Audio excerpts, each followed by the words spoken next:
अजीत जी देखिए, ये कह रही हैं कि जिन्होंने गलत किया या फिर जिन्होंने गलत तरीके से जिनकी नियुक्तियां करवाई उन पर एक्शन होना चाहिए, या फिर जो प्रक्रिया के तहत नहीं बल्कि प्रक्रियाओं को तार-तार करते हुए जिनको नियुक्त किया गया उन पर एक्शन होना चाहिए। हमारा क्या कसूर था? महिलाएं गुस्से में है, बहुत बड़ी संख्या में जो कर्मचारी है वो पहुंची है, यहाँ पर नाराजगी भी जाहिर कर रही है। अब इनका क्या अजीत जी?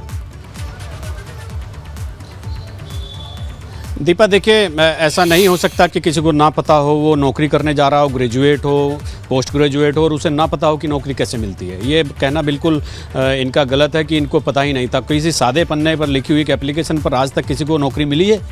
तो ये तो कहना बिल्कुल गलत है कि किसी को पता नहीं था। एक पढ़ा लिखा आदमी ये नहीं जानता कि किस तरह से नौकरियां मिलती हैं, आवेदन होते हैं, विज्ञापन होते हैं, चयन प्रक्रिया होती है।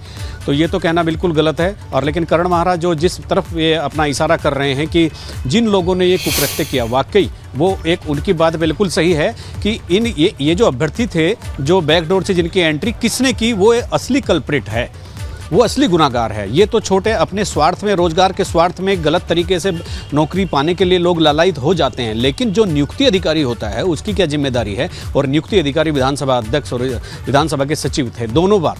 तो कुंजवाल जी का और प्रेमचंद अग्रवाल के खिलाफ कोई कार्रवाई होगी? प्रेमचंद अग्रवाल आज भी मौजूदा सरकार में वित्त मंत्री बने हुए हैं। इतना बड़ा भ्रष्टाचार करने के बाद वो इस समय जर्मनी की यात्रा पर भी हैं, तमाम यात्राएं कर रहे हैं, तबादलों में लगातार खेल चल रहा है। मुख्यमंत्री ने 74 तबादले उनके 4 दिन पहले ही ब्रेक किए हैं। तो करण महाराज की बात से इसलिए भी हम इत्तेफाक रखते हैं कि उनका कहना यह है कि भाई ये लोग जो थे, जो युवा थे, जो नौकरी पाने आए थे, किसी को दीपा एक चीज़ और है, भारत में किसी को भी बहुत सरलता से अगर नौकरी मिलती हो तो कौन नहीं लेगा, और अनुचित माध्यमों का उपयोग करने के बाद भी नौकरी ले लेते हैं। लेकिन जो करने वाला है, जिसको संविधान ने अधिकार दिया है, जिसको नियमावली ने अधिकार दिया, वो क्या कर रहा है, वो एक असली चीज़ है। वो तो मुख्य किरदार इस पूरे ड्रामे का वही है। और वो जर्मन की यात्रा करते हैं, अभी मौजूदा वित्त मंत्री हैं, तमाम करप्शन करने के बाद। और ये करप्शन साबित हो गया है कि विधानसभा अध्यक्ष ने तमाम नौकरियों को, तमाम नियुक्तियों को 2016 और 2022-21 की नियुक्तियों को निरस्त कर दिया है। तो इससे बड़ा कौन सा आधार भारतीय जनता पार्टी के सामने हो सकता है अपने मंत्री से इस्तीफा लेने के लिए? और रही बात इन अभ्यर्थियों की, जो 200 सवा 200 से ज़्यादा लोग जो हटाए गए हैं, तो चूंकि इनको उस दिन भी पता था ये गलत कर रहे हैं और पिछले 1 महीने से भी पता था कि ये नौकरियां जानी हैं, तो अगर किसी के साथ गलत हो रहा था तो जांच रिपोर्ट से पहले वो हाईकोर्ट जा सकते थे। अभी भी हाईकोर्ट जाने का रास्ता खुला है। यहाँ न्यायपालिका है, न्याय प्रक्रियाओं के तमाम माध्यम हैं, तमाम प्लेटफार्म हैं। अगर किसी ने किसी के साथ गलत किया है तो उससे उसकी अपीलेट अथॉरिटी में जा सकता है। तो हाईकोर्ट का दरवाज़ा अभी खुला है, हो सकता है कुछ लोग जाएं भी। लेकिन असली बात वही है कि जिसने ये सब किया है, ये एक्ट किसने किया है? ये प्रेमचंद अग्रवाल ने किया है, गोविंद सिंह कुंजवाल ने किया। उनका क्या होगा?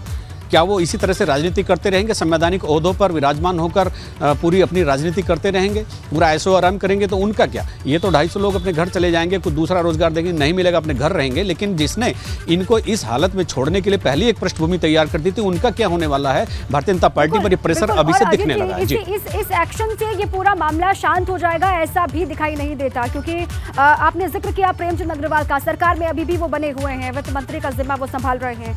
अब विपक्षी पार्टियां, खासतौर से कांग्रेस, जब तक उन पर एक्शन नहीं लिया जाता तब तक शांत कांग्रेस नहीं बैठेगी, शांति की मुद्रा में कांग्रेस नहीं जाएगी। ये करण महारा को जब हमने सुना तो ये साफ तौर से लग भी रहा था। उन्होंने तो कहा कि जब से राज्य गठन हुआ तब से ही जो नियुक्तियां की गई, अगर उनकी भी जांच होगी तो बहुत सारी बातें फिर सामने आएंगी अनियमितताओं की।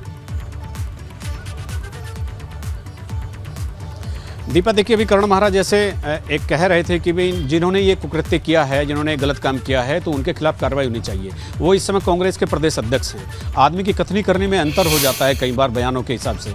वो प्रदेश अध्यक्ष हैं कांग्रेस के, उनको अपने राष्ट्रीय अध्यक्ष को लिखना चाहिए कि हमारे फला नेता ने स्पीकर रहते हुए इतना बड़ा एक अवैध और संविधान की अवहेलना करने वाला एक काम किया था, उनको पार्टी से निष्कासित कर दिया जाए। उन्होंने अपने लेवल पर क्या पहल की है? सबसे पहले तो करण महाराज से भी एक सवाल बनता है कि आपने गोविंद सिंह कुंजवाल के लिए संगठनात्मक कोई कार्रवाई करने का कोई संकेत दिया है, कोई तैयारी की भी है कि नहीं की है, या केवल बयानबाजी तक ही स्थिर रह जाएंगे सब? दूसरा, प्रेमचंद अग्रवाल चूंकि सरकार पर नैतिक तौर पर अब दबाव बन गया है, और नैतिक तौर पर जब दबाव बनता है, आम जनमानस के पटल पर यह बात चली जाती है, एक धारणा बन जाती है सरकार के खिलाफ कि एक आदमी जिसकी की गई भर्तियां सब निरस्त कर दी गई भ्रष्टाचार के चलते, तो वो वित्त मंत्री, शहरी विकास मंत्री, आवास मंत्री, सरकार में सीनियर कैबिनेट मंत्री कैसे हो सकता है? और कल ही मुख्यमंत्री ने संकेत दिया था, कल सुबह पुष्कर सिंह धामी ने, कि उन्होंने विधानसभा अध्यक्ष से अनुरोध किया है कि वो कर दी जाए, ये निरस्त कर दी जाए। मुख्यमंत्री भी लगातार विधानसभा अध्यक्ष के सपोर्ट में थे और उन्होंने एक चिट्ठी भी लिखी थी। अभी भी आज भी वो इस बात को कह रहे थे सुबह कि मैंने तो पहले ये प्रस्ताव दे दिया कि निरस्त कर दिया जाए। लेकिन सवाल यहाँ पर ये उठता है कि जिसने ये सारा कुछ किया है उसका क्या होगा। यही एक मूल प्रश्न अब भारतीय जनता पार्टी के संगठन के लिए और सरकार के लिए सामने खड़ा रहेगा।